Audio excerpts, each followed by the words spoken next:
সংসদ সদস্য আনারুল আজিম আনার হত্যার ঘটনায় সিরাজতির পর আদালতে স্বীকারোক্তিমূলক জবানবন্দি দিয়েছে অপহরণ মামলার অপর আসামি তানভীর ভূঁইয়া।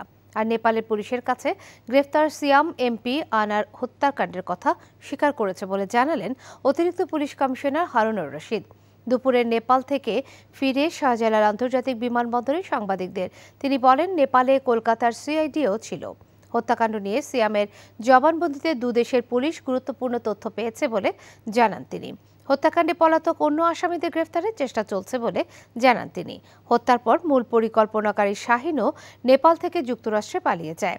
অপরাধ করে অপরাধীরা যাতে নেপালে আশ্রয় নিতে না পারে সেই বিষয়টি নিয়েও সে দেশের পুলিশের সঙ্গে আলোচনা হয়েছে বলেও জানান গোয়েন্দা প্রধান।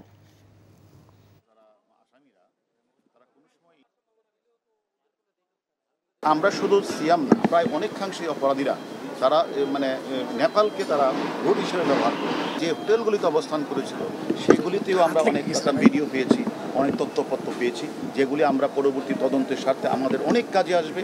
আমরা এই দুটি দেশের সফরের মধ্য দিয়ে আমাদের একে অপরের যে তথ্যগুলি আমরা শেয়ার করে অন্তত দ্রুত গতিতে আর এক দুজন আসামি রয়েছে সবাইকে গ্রেপ্তার করে আইনের আওতায় এনে বিচারের মুখোমুখি আমরা